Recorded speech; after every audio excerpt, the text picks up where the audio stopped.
Hello folks, welcome to Noble Path PNRI. Let's discuss about the preamble of Indian Constitution. See, recently in the nationwide protest against the Citizenship Amendment Act, the protesters were chanting the words of the preamble. What could be the reason behind? See, this Citizenship Amendment Act, this provides citizenship or grants citizenship to the people of five communities. They are Hindus, Jains, Sikhs, Parsis, and Christians who are religiously persecuted.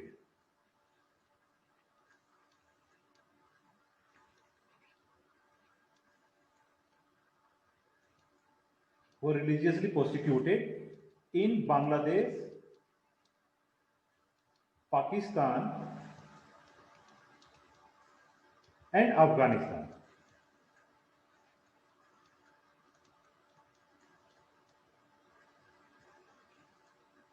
So India is going to provide the citizenship to Hindus, Jains, Sikhs, Parsis, and Christians who are being religiously persecuted in Bangladesh, Pakistan, and Afghanistan. Here, the Muslims are being left. Muslims are not being mentioned. Muslims are not being mentioned because this Bangladesh, Pakistan, and Afghanistan itself is a Muslim country, Islamic country, and the government argues that how can a Muslim be persecuted or Muslim be religiously persecuted in its Islamic countries, and hence Muslims are being left. See, our constitution is very much secular.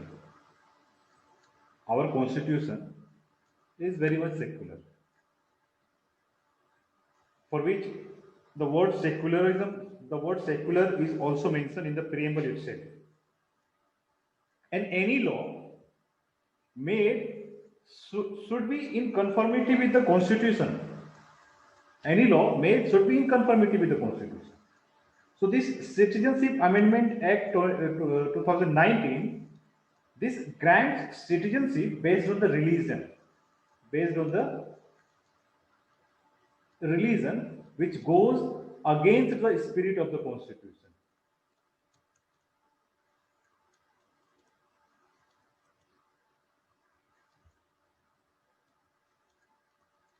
Which goes against the spirit of the constitution, and hence there were huge nationwide protests against this act and against its implementation. But why they were chanting the slogans of why they were chanting the preamble? See, they thought preamble and they think that the preamble is a reflective of the essence. This preamble, they think preamble as a reflective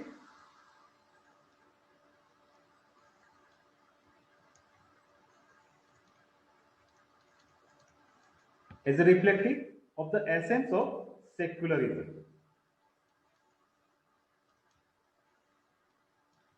for our constitution, and hence they were chanting the preamble. What actually the preamble is? Let's see what actually the preamble is. What is preamble? So preamble is an introductory note in the beginning of the constitution. Like any book, when you read any book, at the beginning there has been some introductions about the book. So preamble is that introduction which is mentioned in our constitution. It is an introductory note in the beginning of the constitution. It declares objectives which India wants to achieve, or which Constitution of India wants to achieve. It indicates the sources of the authority of the Constitution with the people of India. When we read our preamble, it starts with we, the people of India,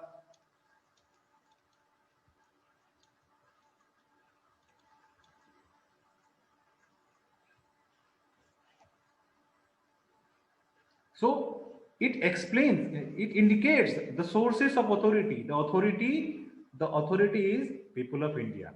Who are the authorities? People of India are the authority. So this indicates the sources of authority of the constitution is the people of India. And it explains the purpose and philosophy of the constitution. Explains the purpose and philosophies of the purpose can be to achieve justice, to achieve equality,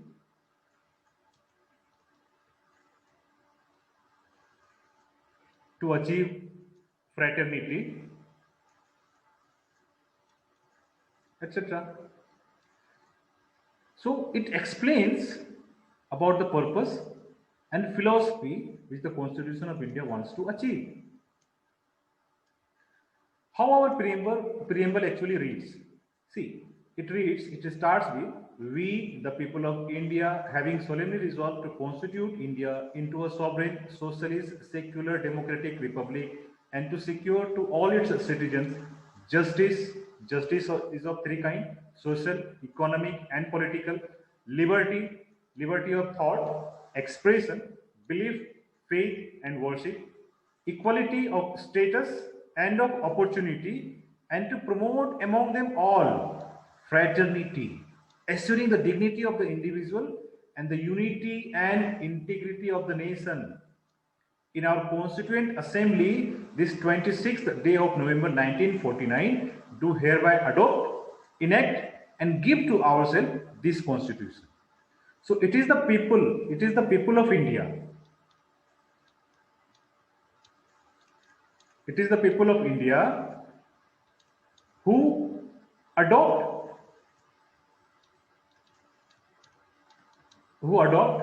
enact, and give to themselves.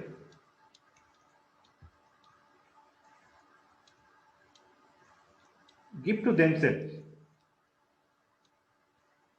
this constitution. Means it sets the authority. The authority, highest authority is the people of India. Highest authority is the people of India who are adopted, who are enacted, and who have adopted, enacted, and given to themselves this constitution. This preamble explains this. Now, let's see what does preamble say, what actually it says. So preamble reveals four ingredients or four components. What are that? See, preamble says source of authority of the constitution, that is the people of India. Preamble, it says the source of authority of the constitution. Who are the source? Who are the authority? So it is the people of India who are the source and who are the authority. Preamble says about the nature of Indian states, nature of India, that is sovereign, socialist, secular, democratic, and republic polity. It sets, preamble sets out the objectives of the constitution, that is justice, liberty, equality, and fraternity. This preamble also talks about the date of adoptions. On this date, we adopted our constitution. On 26th November 1949, we adopted our constitution. And on 26th Jan 1950, our constitution came into force.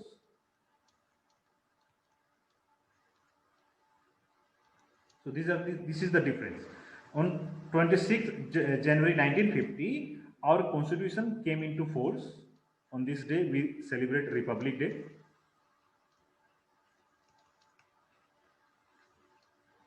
But on November 26, 1949, we adopted our constitution.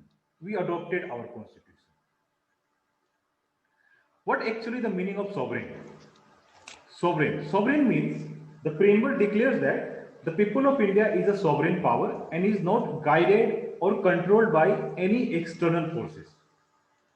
It means there is no authority above India and India is free to conduct its own affairs, both internal as well as external. This emphasizes that there is no authority outside India.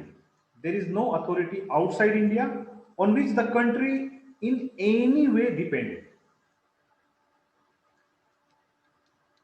So we do not have any authority upon us.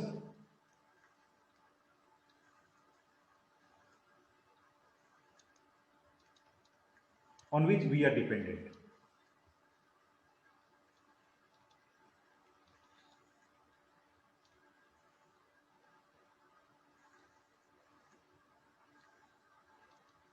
It means we are not dependent, we are not answerable to any of our actions, be it internal or external. And being a sovereign state, India can either acquire a foreign territory or cede a part of its territory in favor of a foreign state. This recently happened in case of Bangladesh. Some enclaves,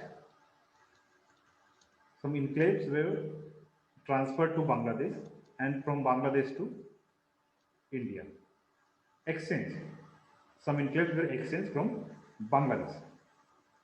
So sovereign means there is no authority upon us. We are, people of India are the ultimate authority. People of India are the ultimate authority.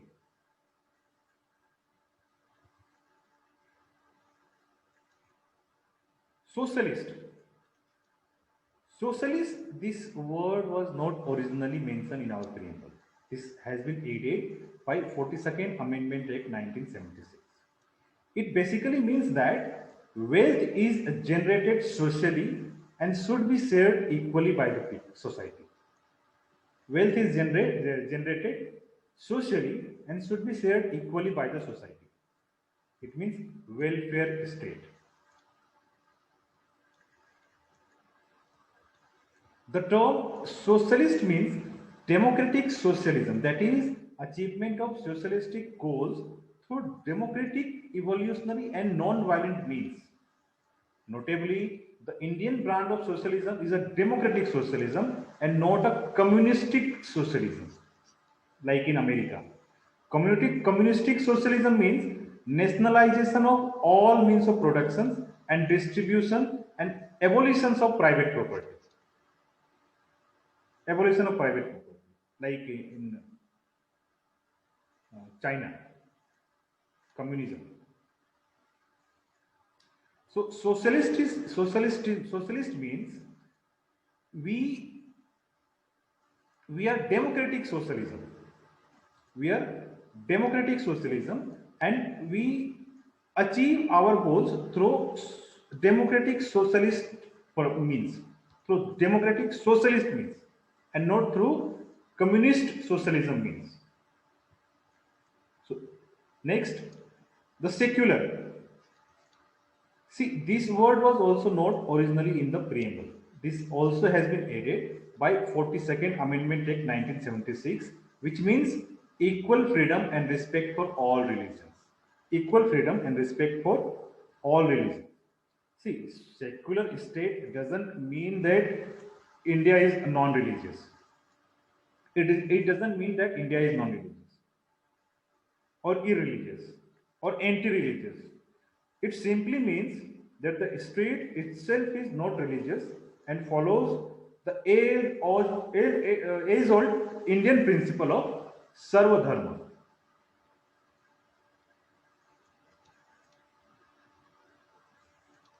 Follows the age-old principle of Sarva Dharma Sambhava. It means we respect all religions. We respect all religion equally. We respect all religion equally. And for the sake, religion is being granted, or religion is being regarded as the private affairs.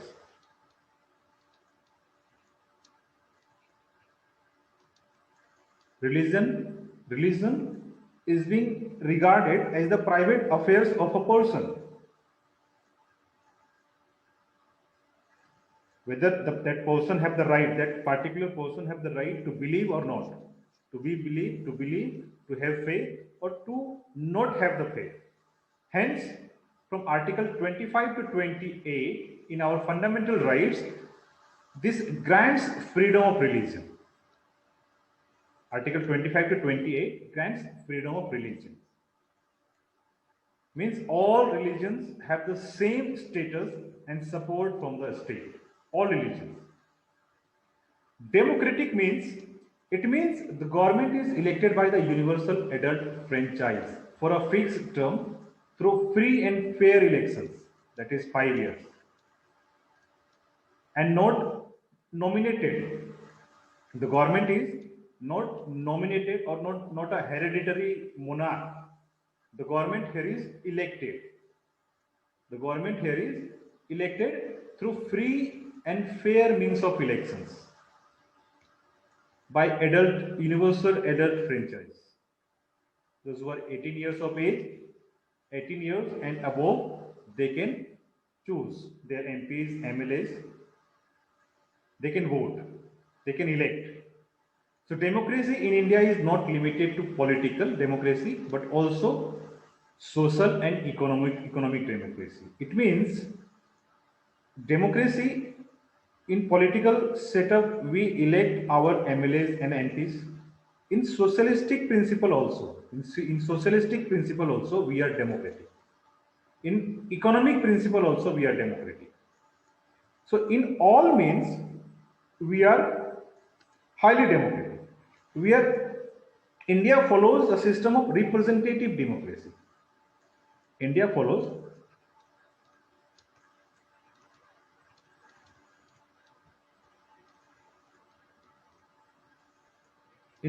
a system of representative democracy where MPs and MLAs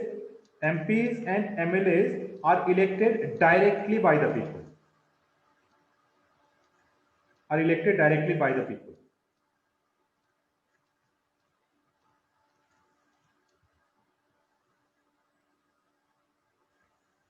And further, after independence, further effects are being made to take this democracy at the grassroots level. To take this democracy at the grassroots level by creating municipalities and local governments, panchayats. Through panchayats and municipalities,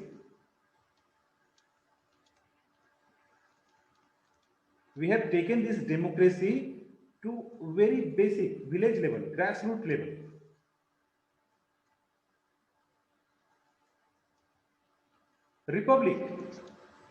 Republic means the head of the state is an elected person and not a hereditary monarch, king or queen. Head of the state.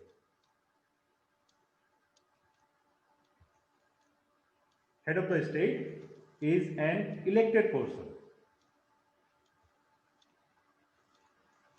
Here the head of the state is President of India.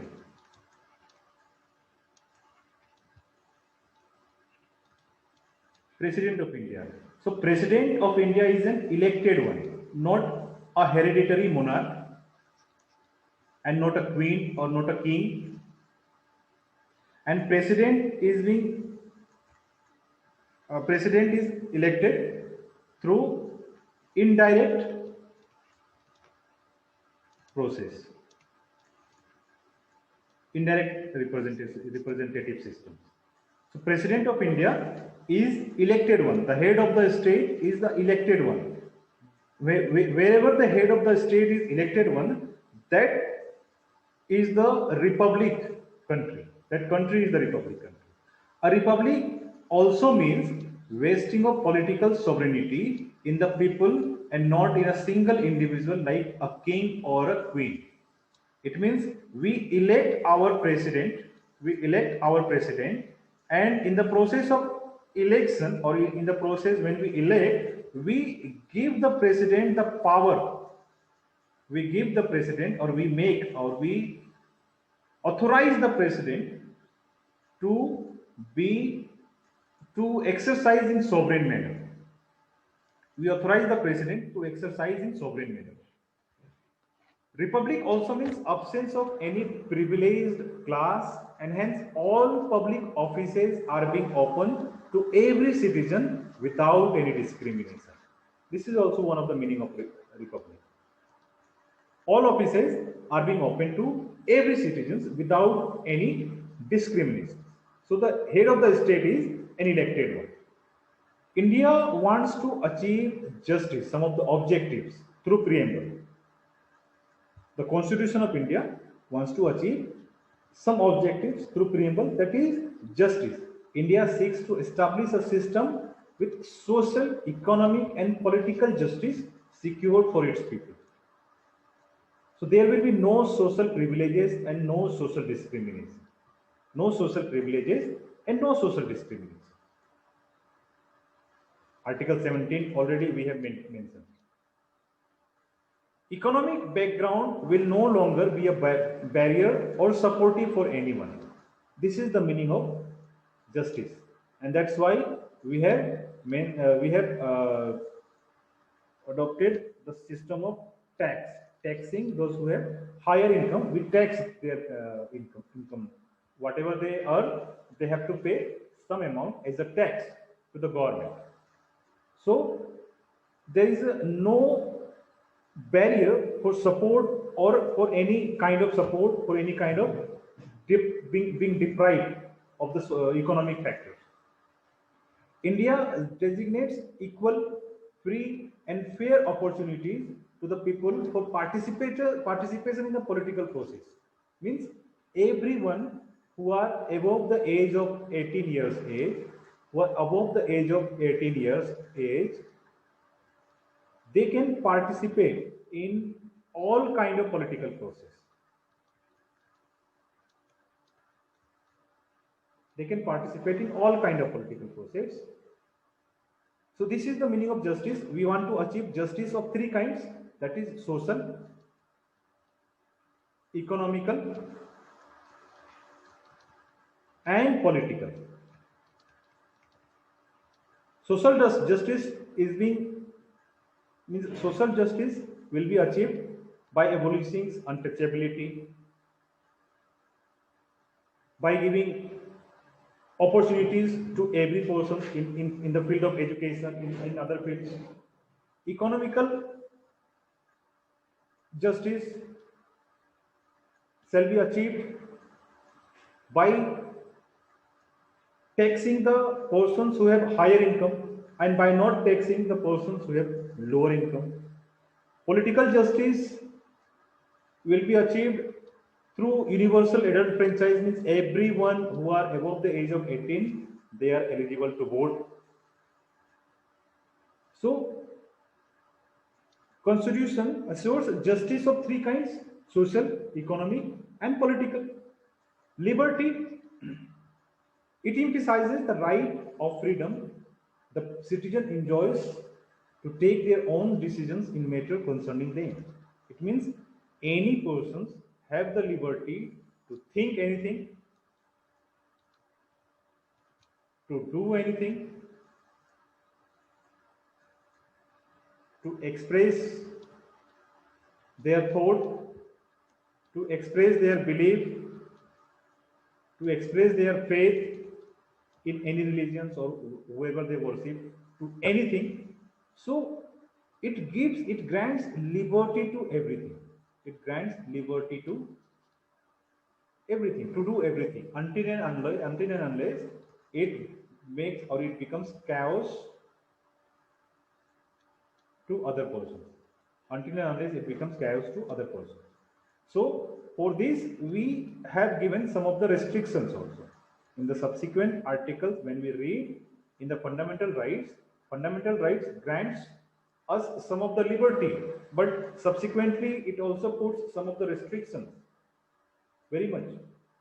But we have the liberty of thought, expression, belief, faith, and worship. Thought, expression, belief, faith, and worship. And these liberties are being provided through fundamental rights. These fundamental rights are enforceable in the court of law. In case of violations, we can go directly to the Supreme Court under Article 32, we can directly approach the Supreme Court. Under Article 226, we can directly go to the High Court. So this fundamental right grants us such liberty. Equality. So all Indians are equal in the eyes of law. Everyone is equal in the eyes of law, and there shall be no privileges or discriminations among Indian citizens. So fundamental rights from Article 14 to 18, that is right to equality, ensures civic equality.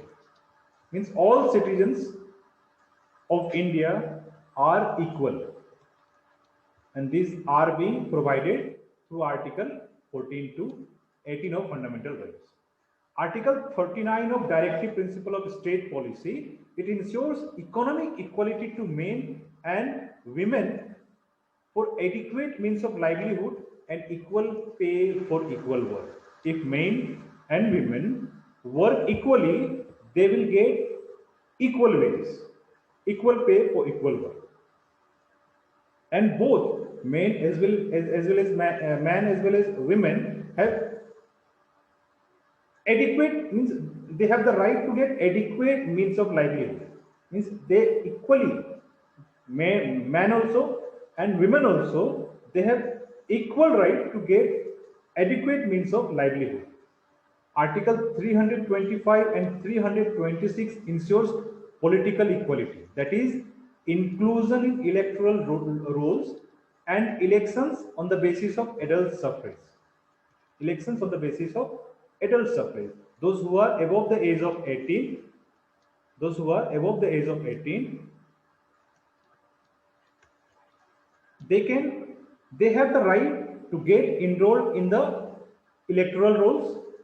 They have the right to get enrolled in the electoral rolls, and they, after getting enrolled in the electoral rolls, they can vote, they can elect their own representative through universal adult suffrage.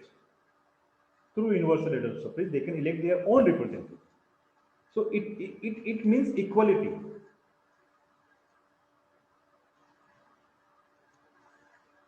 Fraternity. This refers to a feeling of brotherhood. Fraternity means brotherhood. This refers to a feeling of brotherhood and sense of belonging with the country among its people. Means all people should live together without having any kind of discriminations, without having any kind of anti feelings. So feeling of brotherhood should be there. The preamble declares that fraternity has to be assured in two things. In two things. The dignity of the individual and unity and integrity of the nation. This fraternity has to ensure two things. One is dignity of the individual. Individual dignity means respect for individual person, there should be, and unity and integrity of the nation means respect for the nation also, means should not go against the nation, respect for the nation. And unity, dignity of the individual means respect for the individual person also. For example, we get single citizenship. We have single citizenship. We do not have citizenship of state as well as center. We have single citizenship. It means we respect or we belong to India and not a particular state. So we respect being Indian. Fundamental duties. Article 51A, fundamental duties, it grants some of the duties to be followed by the Indian. Though these fundamental duties are not enforceable in the court of law, but it grants some of the duties to be followed by the citizen of India. This has been added later on the recommendation of the Swarna Singh Committee.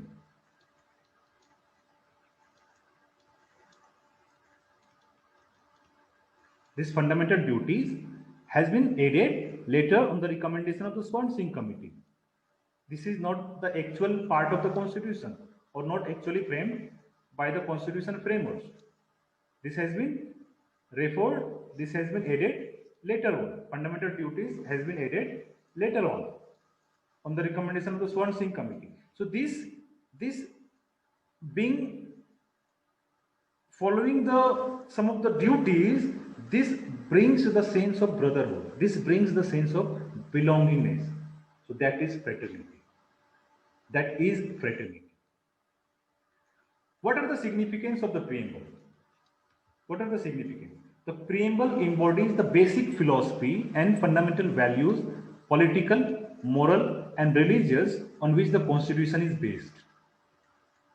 It contains the grand and noble visions of the Constituent Assembly and reflects the dreams and aspirations of the founding fathers of the Constitution. See, preamble is actually the objective resolutions moved by the Nehru, J.L. Nehru. This objective resolution ultimately became the preamble.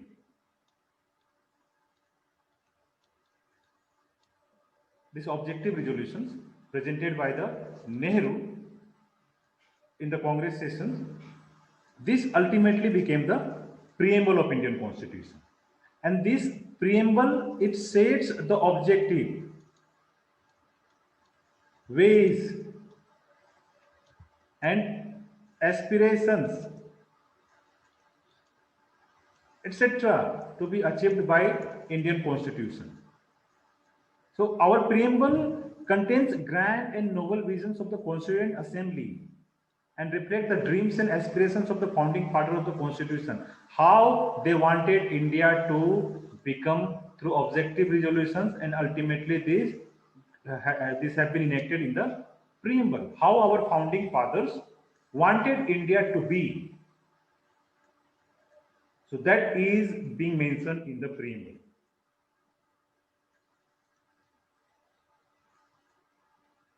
So various persons have given various ideas on preamble. Sir Alladi Krishnaswamy Iyer, one of the member of Constituent Assembly, he said the preamble to our Constitution expresses what we had thought or dreamed so long. Sir Alladi Krishnaswamy Iyer says the preamble to our Constitution expresses what we had thought or dreamed so long. So while framing the Constitution, what they are being thinking, they have already enacted it. They have already enacted. So they utilize this preamble as a guidance towards making the Constitution. So Sir Alladi Krishnaswamy Iyer says this. K. Munshi, one of the member of Constituent Assembly, it says the preamble is the horoscope of our sovereign democratic republic.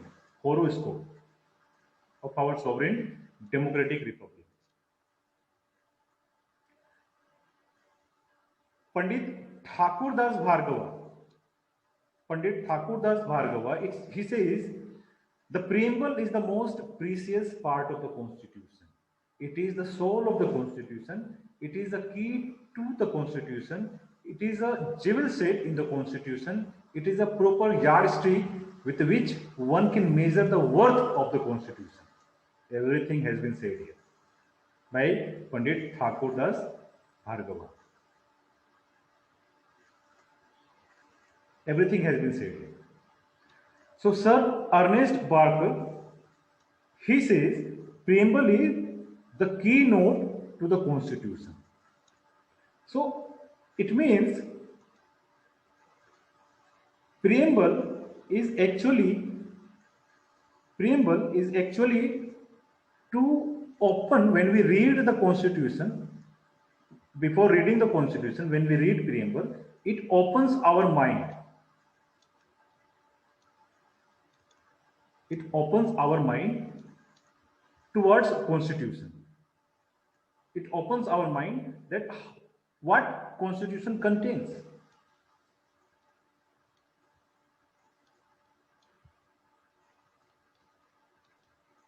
It opens our mind that what Constitution contains. So let's go ahead. preamble is part of the constitution. See, in the Berubari case in 1960, there had been a case named Berubari.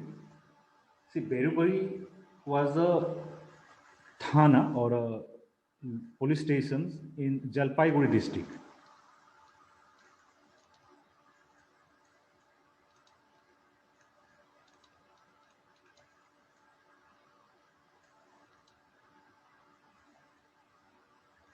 Berubari has been a police station in the Jalpaiguri district. So, when the demarcation of boundary work was going on, Sir Radcliffe was being provided the work to demarcate the boundary of India in between India and Pakistan. So East Pakistan was being divided, which is now Bangladesh. So East Pakistan, which is now in Bangladesh, while it being demarcated, some of the thanas of India being carved out to give into the East Pakistan, that is now in Bangladesh. So this Berubari Union, this Berubari was one of the police station in Jalpaiguri district. This has been left. This has been left by the Radcliffe. Sir Radcliffe left to demarcate or to left this Berubari Union to allocate to India or Pakistan. He has forgot to allocate, and hence when we later on when we started collecting all states together, bringing all states together, we also collected this. So a case has been filed in the Supreme Court. That case is being known as Berubari case in the year 1960. And this was actually a presidential reference that the preamble is not an integral part of the constitution. In this case, it has been by presidential reference, it has been said that preamble is not the integral part of the constitution and it is not enforceable in a court of law.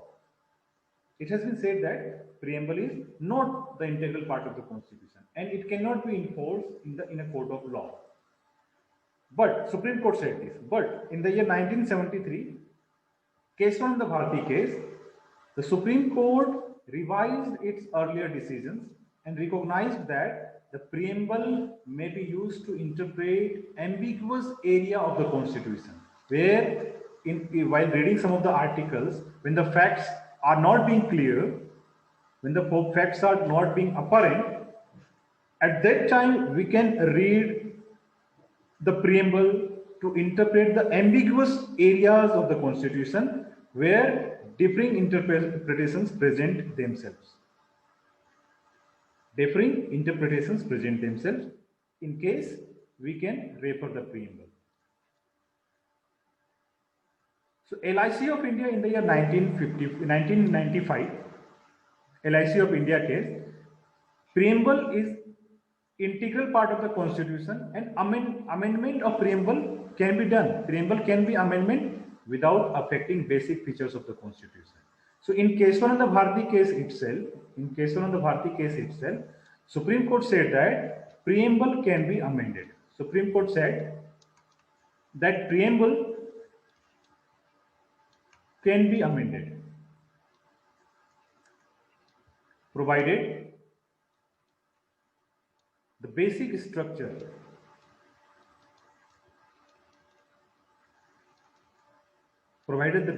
structures shall not be hurt.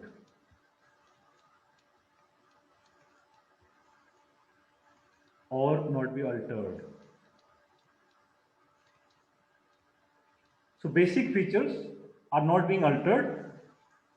In that case, preamble can be amended. So in Keshavananda Bharati case itself, Supreme Court said that preamble can be amended subject to basic structure. Supreme Court gave a beautiful idea of basic structure. Though this basic structure has nowhere mentioned in the Constitution, neither the Supreme Court explained in details what the basic structure is. And hence, preamble Preamble is being amended in the year 1976 through 42nd Constitution Amendment Act. Preamble has been amended in the year 1976 through 42nd Constitution Amendment Act.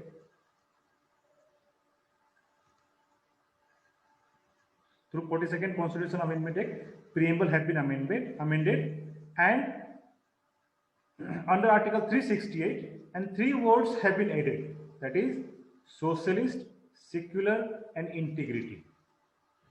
Socialist, secular, and integrity have been added.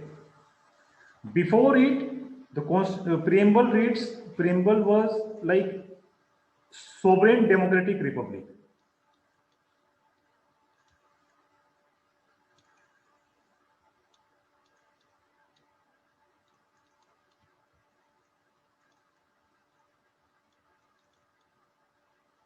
Before amendment, preamble reads like sovereign democratic republic. But after amendment, or after the year 1976, it now reads sovereign socialist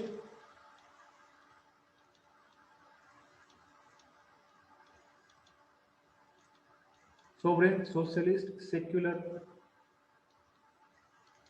democratic republic.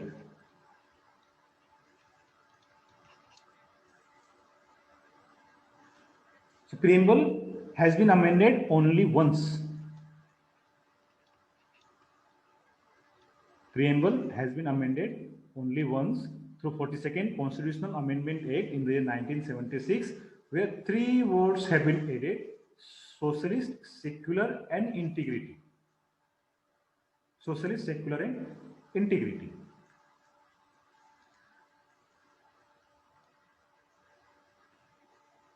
Thank you.